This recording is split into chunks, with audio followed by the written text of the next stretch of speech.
안녕하세요. 오늘 우리 함께 살펴볼 말씀은 로마서 10장 14절에서 21절까지 말씀입니다. 오늘 말씀에서 바울은 복음과 전도의 필요성에 대해서 설명하고 있습니다. 우선 우리는 로마 교회에 있던 유대인들이 바울을 못마땅히 여겼다는 점을 떠올려야 하는데요. 특히나 유대인들의 심기를 건드렸던 것은 바울이 유대인이 아닌 이방인들의 사도로서 적극적으로 활동했다는 것이죠. 그들이 보기에 바울이 유대인들을 챙기기에도 바쁜 시간에 이방인들에게 전념하면서 예수님을 가르치고 있으니 불만이 있었던 것이죠. 그러나 바울은 그가 이방인들에게 집중하는 것이 결코 유대인들을 차별하는 것이 아님을 주장합니다. 바울은 지금까지 설명한 고백의 중요성과 전도의 필요성을 연결시키면서 자신의 사역의 당위성을 증명하는데요. 그 내용이 14절부터 나타나고 있습니다. 14절에서 바울은 이렇게 말하죠. 그런즉 그들이 믿지 아니하는 일을 어찌 부르리요? 듣지도 못한 일을 어찌 믿으리요? 전파하는 자가 없이 어찌 들으리요? 라고 말합니다. 이 말은 무슨 뜻입니까? 누군가 이방인들에게 하나님에 대해 가르치지 않는다면, 복음을 전하지 않는다면 그렇게 중요한 예수님에 대한 고백을 누가 할 수 있겠느냐라는 것이죠. 전하지 않으면 그 누구도 예수 그리스도의 이름을 기도할 수 없고 하나님을 찾을 수도 없을 것이다 라는 것이죠. 결국 누군가는 복음을 전해야만 하고 예수 그리스도의 이름이 선포될 때 구원의 능력이 나타난다 라는 겁니다. 그러므로 바울은 그 누구도 아닌 하나님께서 자신의 사역을 지지한다 주장합니다. 하나님이 직접 자신을 선택하셔서 이방인에게 보내셨다는 것이죠. 15절을 한번 함께 읽어볼까요? 시작. 보내심을 받지 아니하였으면 어찌 전파하리요? 기록된 바 아름답도다 좋은 소식을 전하는 자들의 발이여 함과 같으니라. 아멘. 네, 바울이 지금 말하는 이 내용은 마치 왕의 명령 없이 어명을 전할 수 있겠는가라는 느낌을 줍니다. 이 거룩하고 위대한 소식을 어찌 내 스스로의 의지로 전할 수 있겠는가? 이 세상에서 가장 위대한 하나님의 뜻, 복음을 전하는 것일 뿐입니다. 라고 바울은 설명하는 것이죠. 여기서 우리는 바울의 태도를 기억할 필요가 있습니다. 바울은 이 순간에도 계속해서 자신을 낮추면서 복음의 위대함을 강조하고 있지 않습니까? 이처럼 복음은 온전히 자신을 낮추는 자에게서 자연스럽게 하나님을 높이는 방식으로 나타나게 됩니다. 그리고 하나님은 반드시 이 전파하는 자들이 필요하다. 내가 전도자들을 세울 것이고 파송할 것이라는 의지를 오늘 본문에서 보여주고 있습니다. 이어서 바울은 이 복음이 성경에 기록된 바 아름답고 좋은 소식임을 강조합니다. 누구의 기준에서 좋은 소식일까요? 하나님이 보시기에 좋은 소식입니다.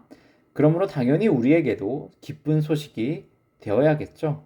모든 백성들은 이 복음을 듣고 환영함으로 예수 그리스도를 영접할 수 있고 하나님 나라에 들어갈 수 있습니다.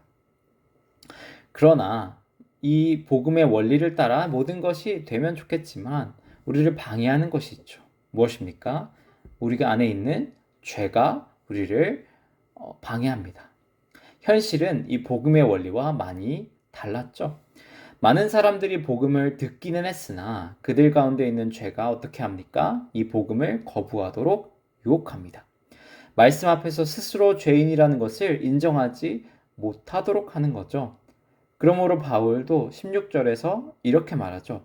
그들이 들었으나 그들이 다 복음에 순종하지는 않았다. 그러면서 바울은 이번에 이사야의 글까지 인용합니다. 이사야조차 절대 다수가 하나님의 구원 소식을 들었지만 그 소식을 귀담아 듣지 않았다는 점. 그것을 실망하면서 이사야가 이렇게 외쳤습니다. 주여, 우리가 전한 것을 누가 믿었나이까? 라고 말이죠. 이사야도 하나님의 복음을 전했으나 어땠다고요? 듣지 않는 백성들이 많았다 적었다? 너무나도 많았다. 심지어 이스라엘 백성들 가운데도 그 소식을 등한시하는 너무 얕보는 사람들이 많았다는 것이죠. 결국 바울과 이사야의 고백은 참으로 이 복음이 받아들여지는 것이 얼마나 힘든 것인가를 잘 보여주고 있습니다. 그러나 실망하지 마십시오. 하나님은 결국 들을 귀 있는 자들은 복음을 들음으로 믿음에 이르고 예수 그리스도를 고백하는 하나님의 자녀들이 될 것이라고 약속하고 계십니다. 우리는 이 사실을 믿어야 합니다. 인간의 논리에 의하면 누가 옳습니까? 절대 다수의 소리가 옳습니다. 다수결의 원칙을 따라야 하겠죠. 하지만 하나님은 말씀하십니다. 우리가 따라야 하는 것은 복음의 논리입니다. 고린도전서 1장 18절은 이렇게 말합니다. 십자가의 도가 멸망하는 자들에게는 미련한 것이요 구원을 받는 우리에게는 하나님의 능력이라. 십자가의 도가 멸망하는 자들에게는 무엇이라 합니까? 미련한 것으로 보인다고 합니다. 그러나 믿는 자들에게는 무궁무진한 하나님의 능력입니다. 그러므로 하나님은 여전히 미련해 보이는 방법이라 할지라도 복음을 전파하길 원하십니다. 바울은 마지막으로 18절, 19절에서 이 복음에 대해서 설명하는데요. 그는 이 복음이 이방인에게만 전해진 것도 아니고 이스라엘에게까지 모두 전해진 것임을 설명하고 있습니다. 그 누구도 복음 앞에서 핑계할 수 없다는 것이죠. 성도 여러분, 예수 그리스도의 복음은 지금 이 순간에도 우리 앞에 선포되고 있습니다. 예수님은 여러분들의 죄를 위하여 십자가에 달려 죽으시고 3일 만에 부활하사 믿음의 삶으로 여러분을 초대하고 계십니다. 예수님은 지금도 너희는 가서 모든 민족을 제자로 삼아 아버지와 아들과 성령의 이름으로 세례를 베풀고 내가 너희에게 분부한 모든 것을 가르쳐 지키게 하라고 명령하십니다. 모든 삶의 영역에서 복음을 전하는 자들이 됩시다. 복음을 들었으나 무관심한 자가 되지 말고 부족하지만 그럼에도 끝까지 복음을 붙잡는 자들이 됩시다. 십자가의 능력을 미련한 것으로 보는 것이 아니라 십자가의 능력으로 변화되는 삶을 삽시다. 내 삶이 복음의 통로가 되기를 간절히 기도합시다. 복음을 전하는 사명은 우리 모두에게 주어진 것입니다. 이 사실을 꼭 기억하면서 복음이 날마다 나타나는 삶을 살아가는 우리 나눔교회가 되기를 진심으로 기도하고 축복합니다. 아멘.